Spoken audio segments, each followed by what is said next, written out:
Welcome to El Regnum channel. If you are new to this channel, please do not hesitate to click subscribe and hit the notification bell for you to be more updated of the coming videos.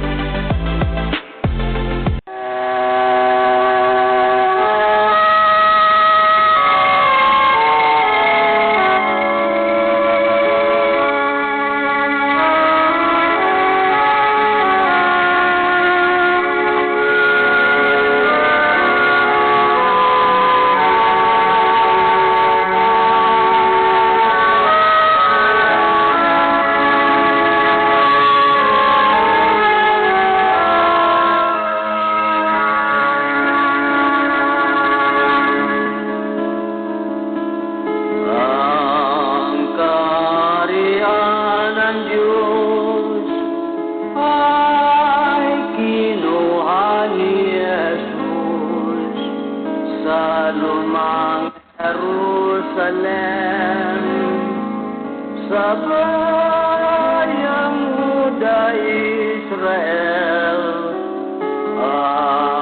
kanyang ibinigay sa bansang nagbubunga, sa Diyos na kay Kristo na pananampalataya. Ang kaharian ng Diyos ikinubli ni Jesus. Hanapin natin ang bagong Jerusalem. May palatandaan ang malayong silangan, mga puno ng dagat, itong bansang Pilipinas. Sa lupang inirang ang ating tahanan, doon si Kristo maghari na walang hanggan. Tayo'y umasa at sumampalataya. Doon wala nang gutom at wala nang pagluluha.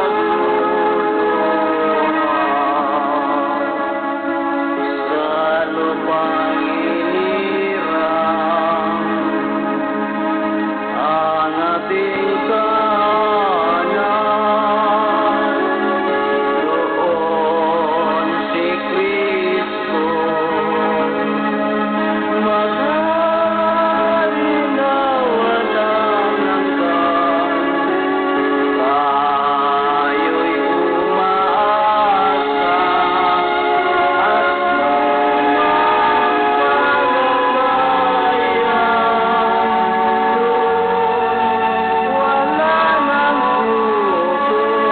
wala nang pagluluha.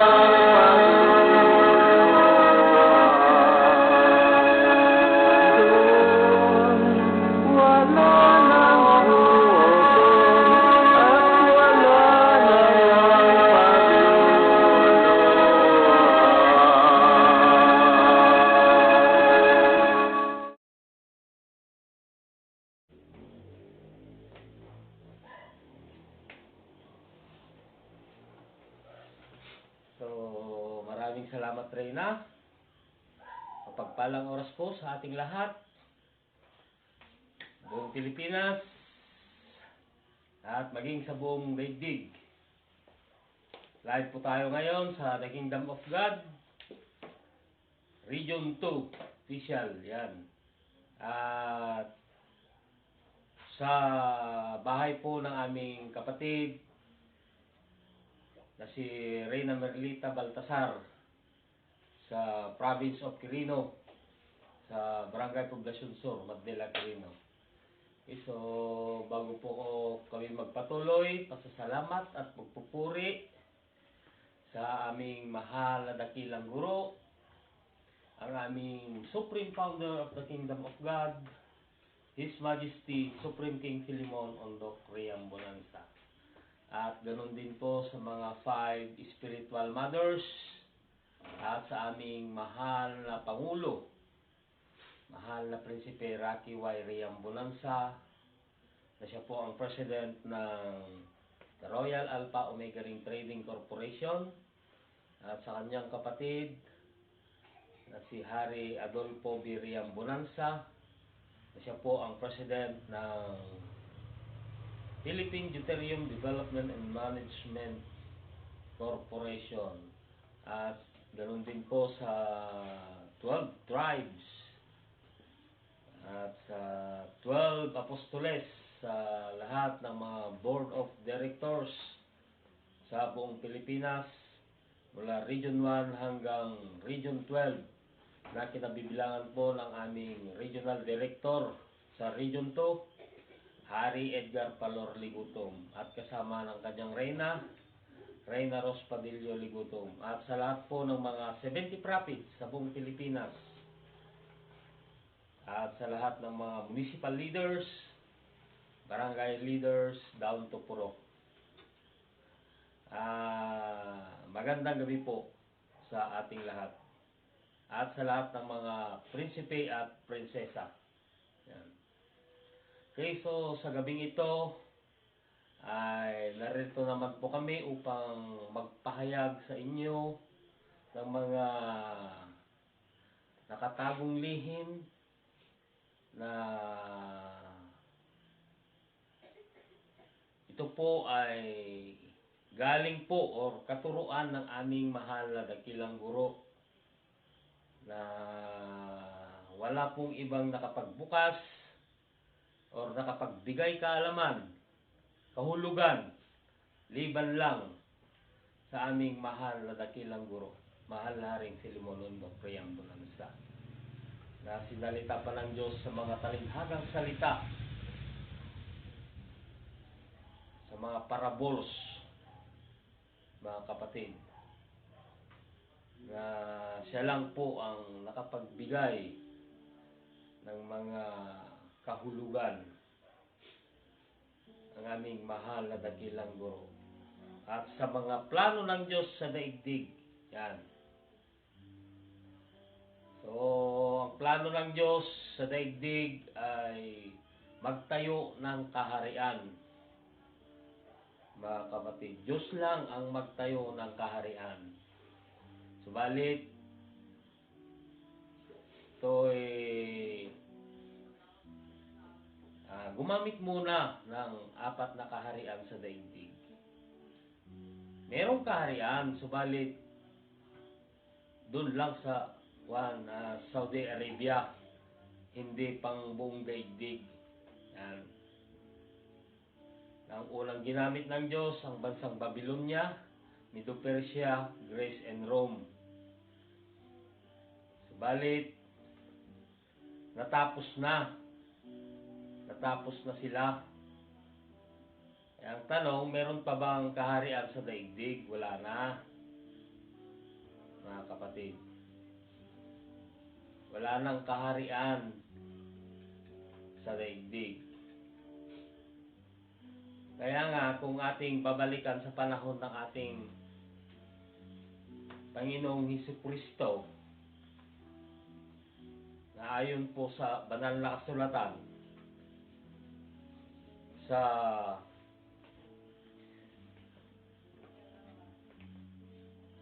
Lucas 4:43. Lucas.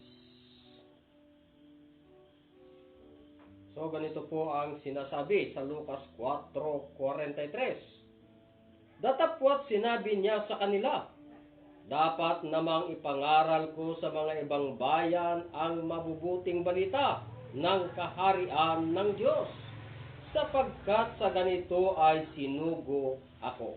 So, yun po ang nabasa sa banal na kasulatan na ang dala ng ating Panginoong Hesus. Ano pong dala? Yan.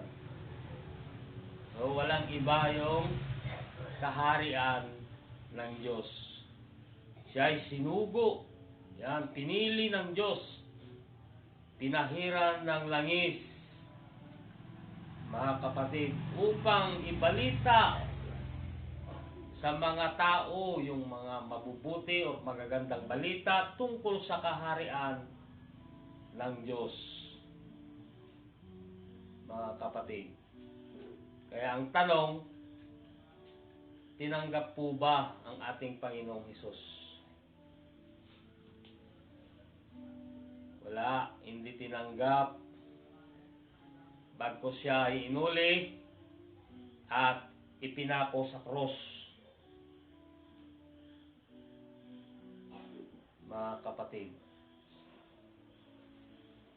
Kaya ngayon ang Diyos ay nag-utos sa lahat ng mga tao. Ayon sa banal na kasulatan sa Matthew 6:33. So, basa nga rin. So, ganito po ang sinabi. Datapwat hanapin muna ninyo ang kanyang kaharian at ang kanyang katwiran at ang lahat ng mga bagay na ito ay pawang idaragdag sa inyo. So, yun po ang nabasa sa banal na kasulatan na ipinapahanap ng Diyos yung kanyang kaharian. Kung ipinapahanap, siyempre mahahanapan po yan, mga kapatid. Na datapwat hanapin muna ninyo ang kanyang kaharian at ang kanyang katwiran at ang lahat ng mga bagay na ito ay pawang idaragdag sa inyo. So ano po yung idaragdag sa atin? So walang iba, ang idadagdag ng Diyos sa atin ay yung buhay na walang hanggan. Yan. At yung mga kanyang batas, yung katwiran. Yan. Na dapat natin sundin. Hindi lang isa yung batas ng Diyos. Maraming batas ng Diyos, mga kapatid, na ating susundin.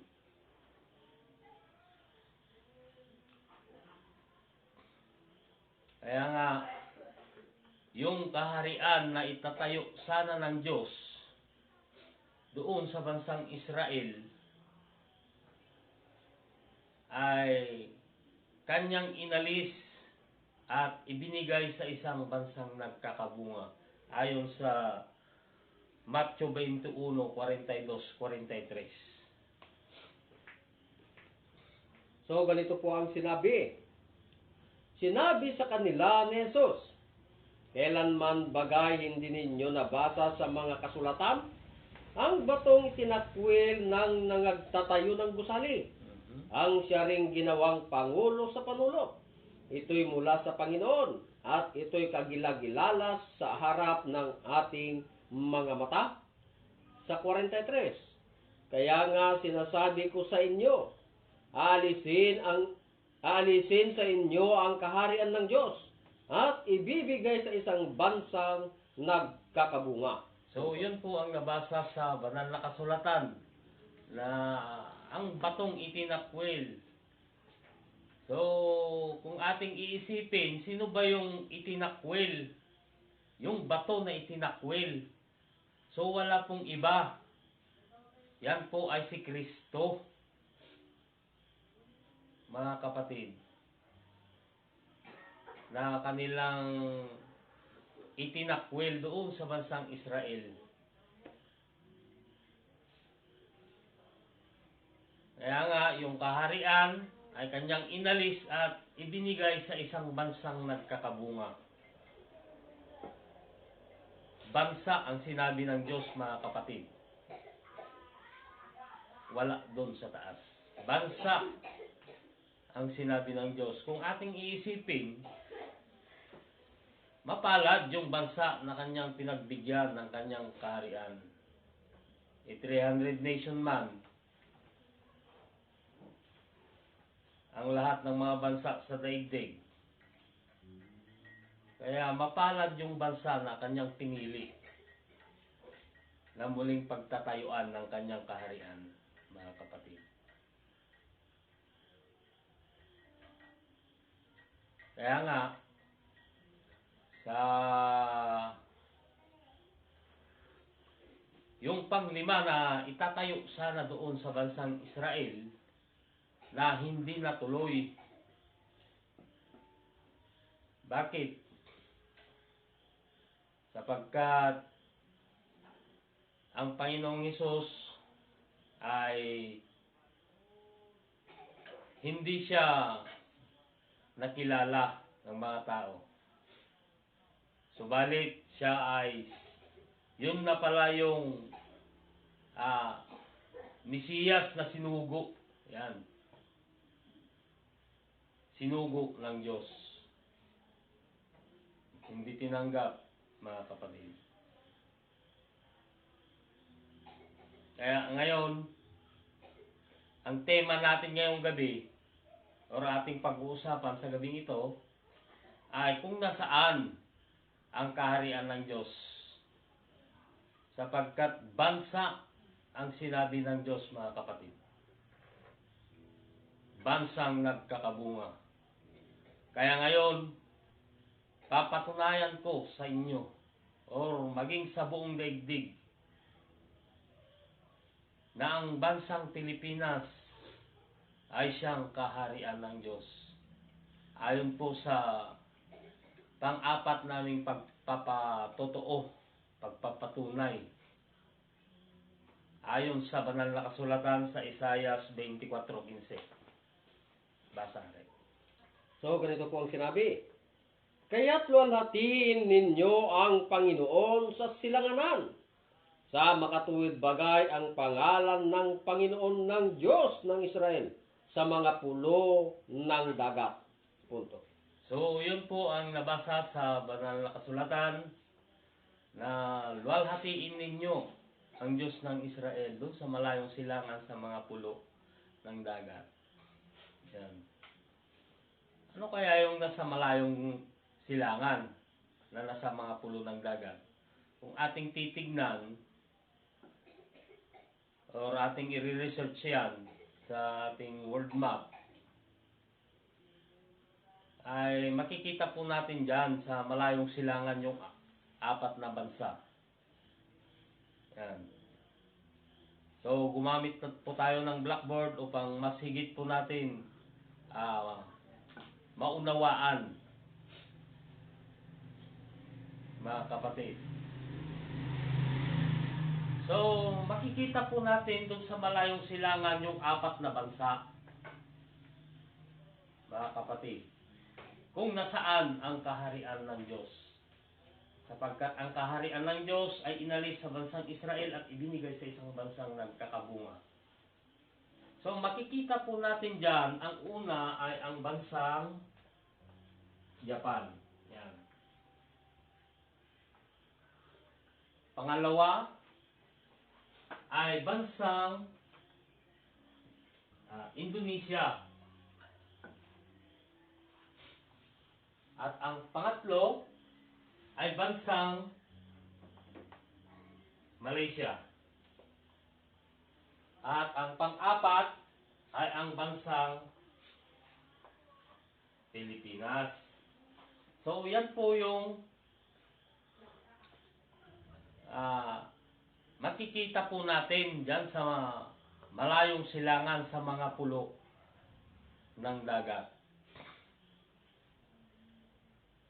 So, ayon po sa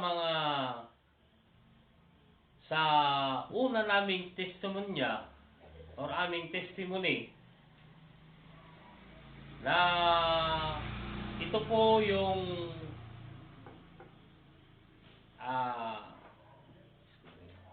discovery.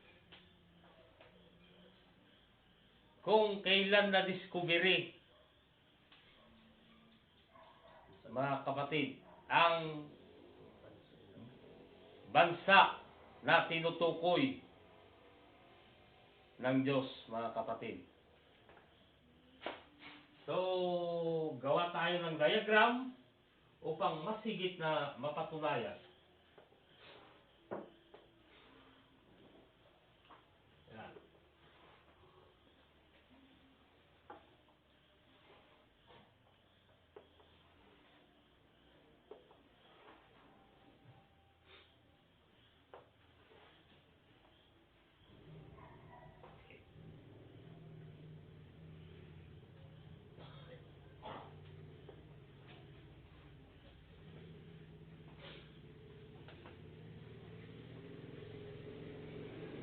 Yan. Para mas higit natin maunawaan. Ayon sa unang patotoo, sa taong March 16, 1521. March 16, 1521. Yan. Kung saan ito po ay ang discovery. Kaya ang tanong, ang bansang Japan po ba ay na-discovery sa taong March 16, 1521? So, hindi po. Kaya mali. Ang tanong, ang bansang Indonesia po ba ay na-discovery sa March 16, 1521? So, hindi rin po.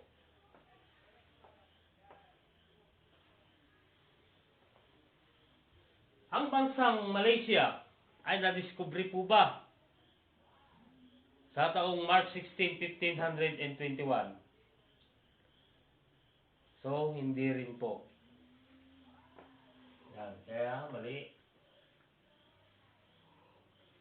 Ang bansang Pilipinas, mga kapatid, na-discovery po ba sa taong March 16, 1521? So, na-discovery po. Yan.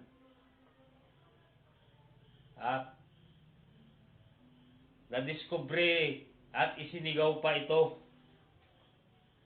ng dalawang tao na si Ferdinand Magellan at si Lapu-Lapu. Kaya, ang hula,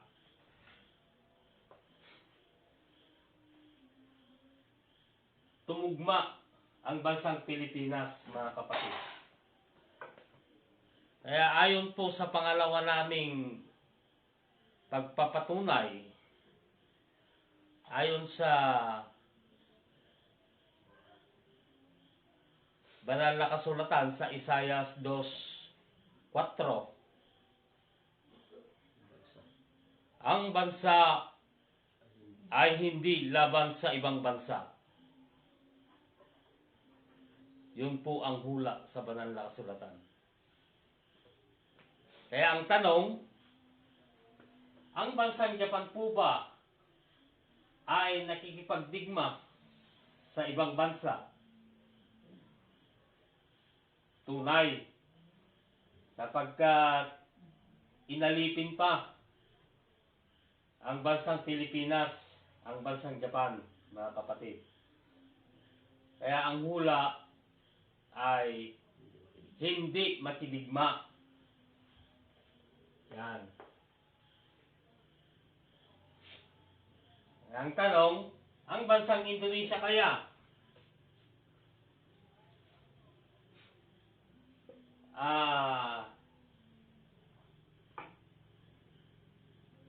hindi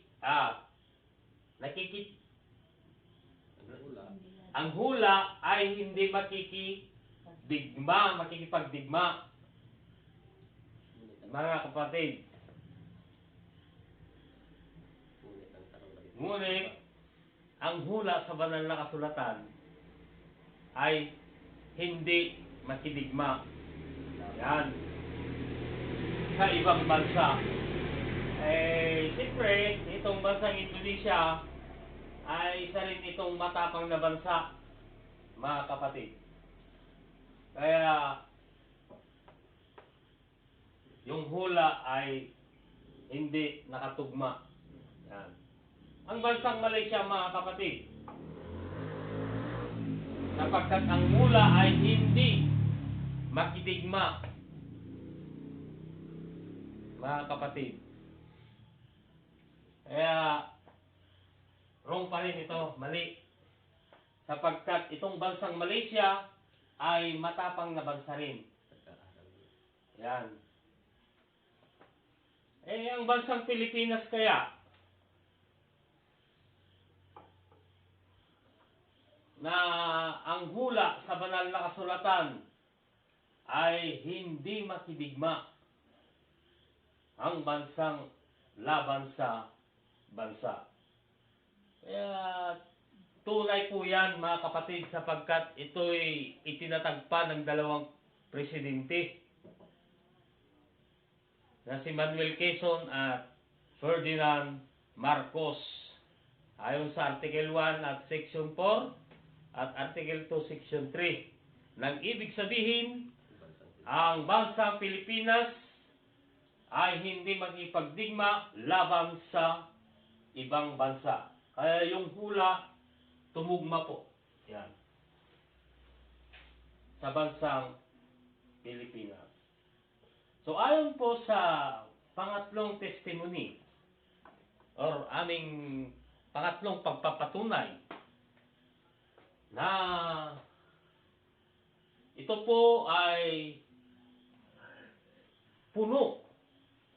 Yan. Puno ng Diyos-Diyosan.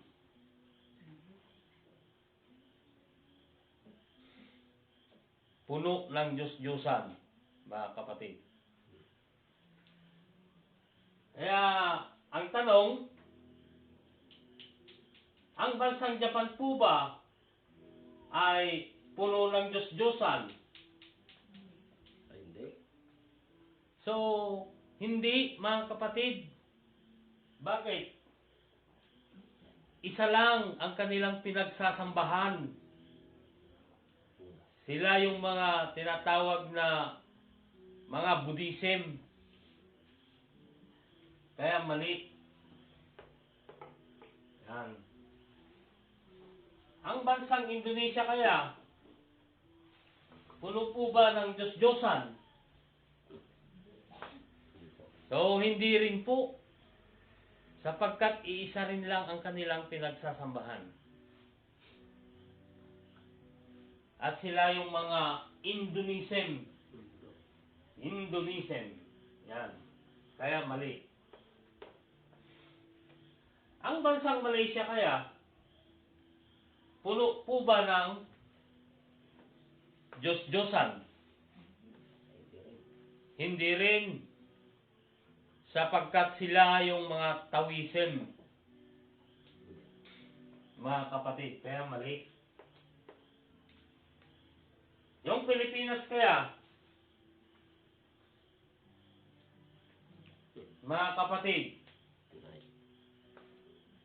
puno kaya ng Diyos-Diyosan?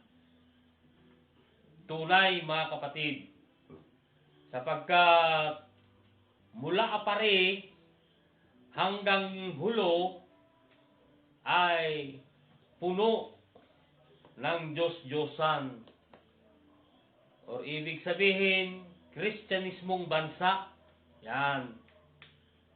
Maraming nanampalataya sa Diyos. Or maraming naniniwala na si Kristo ay Diyos. Yan. Kaya ang hula ay tugma.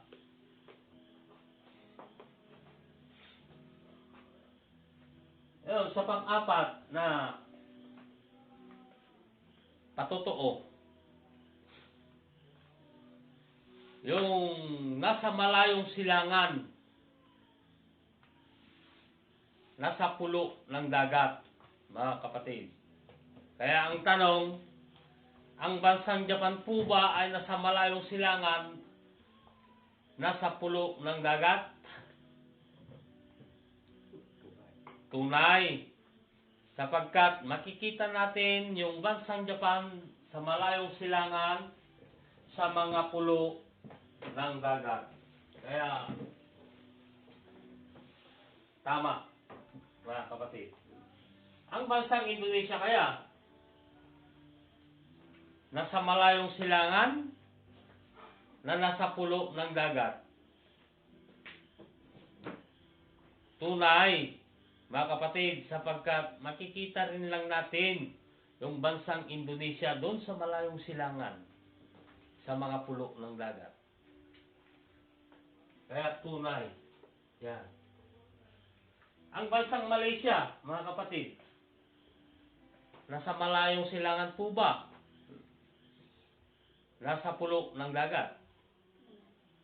Tunay, makikita rin lang natin yung bansang Indonesia, ay Malaysia, doon sa malayong silangan sa mga pulo ng dagat.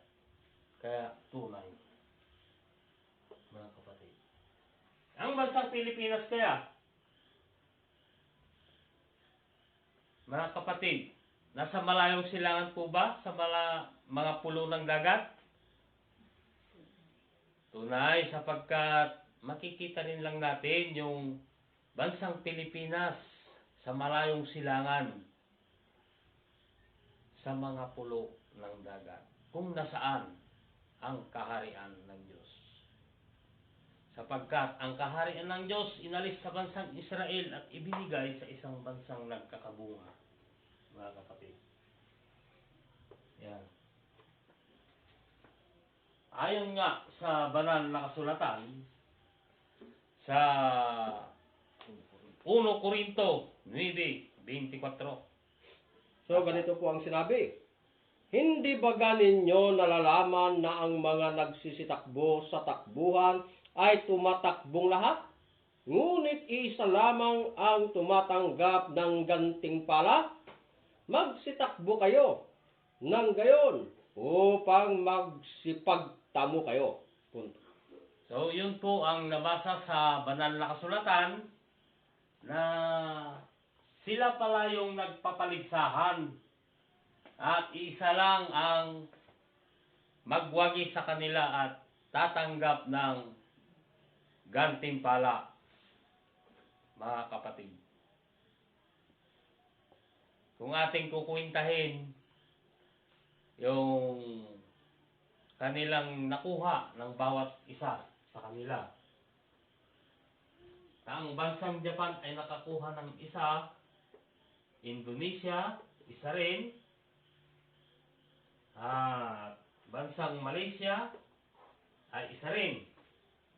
Ang bansang Pilipinas, bilangin po natin, 1, 2, 3, 4. So, siya yung nakaapat na score, mga kapatid.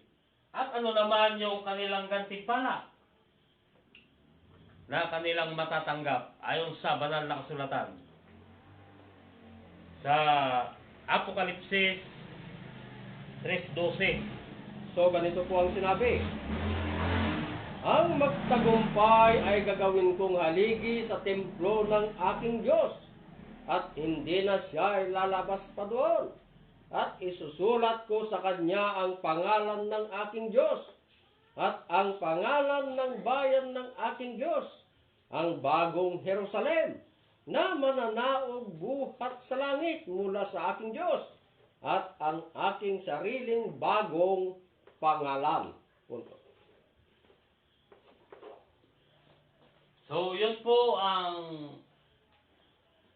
natanggap na gantimpala ang nagwagi. Na ang magwagi ay gagawin kong haligi. Yan. Sa templo ng aking Diyos. So, anong English ng haligi? Yan. Yan ay founder. Mga kapatid. Yan. Founder.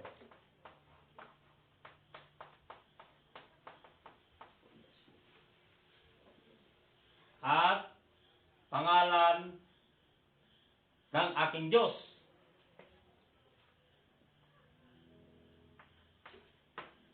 So, wala pong iba ang aming mahal na dakilang guro, mahal na Haring Filemon Undo Riambulansa. At bagong bayan ng aking Diyos. So, walang iba.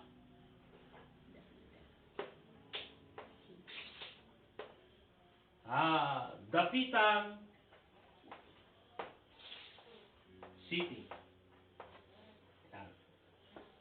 At bagong Jerusalem na mananaog buhat sa langit. So, Dapitan Shrine City. At bagong sariling pangalan. So, walang iba, mga kapatid. Ang aming mahal na dakilang guro, mahal na Haring Filemon Undo Riambulansa. Yan po ang gantimpala ng nagwagi.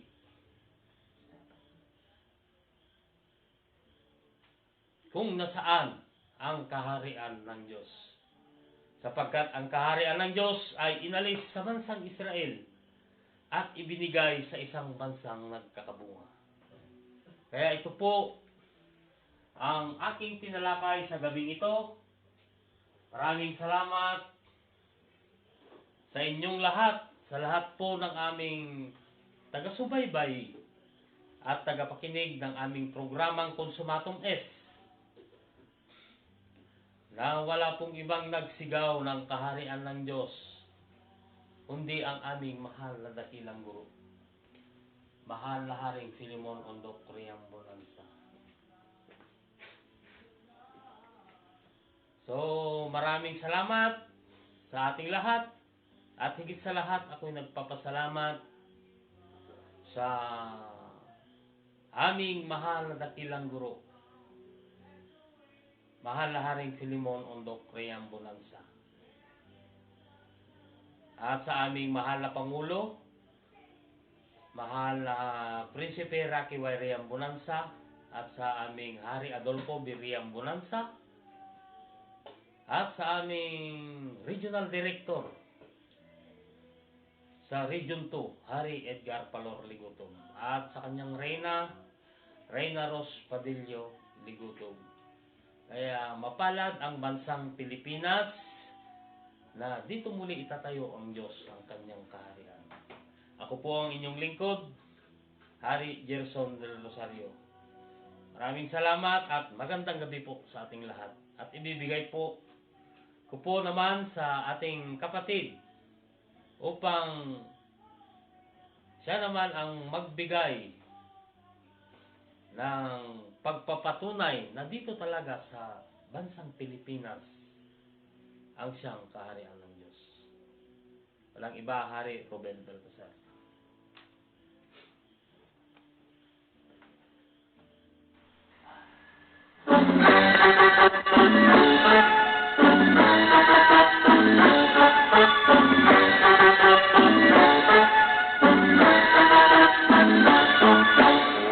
Makakita sa kaharian ng Diyos, ipanganak muli ng tubig at ng Espiritu. Kung di natin sundin ang payo ni Jesus, hindi makapasok sa kaharian ng Diyos. Ang katotohanan, kalayaan ng tao, ito'y nagbibigay ng sagana at habang buhay. Magsisamba tayo sa Diyos Espiritu, ang kaharian niya ay mamanahin natin.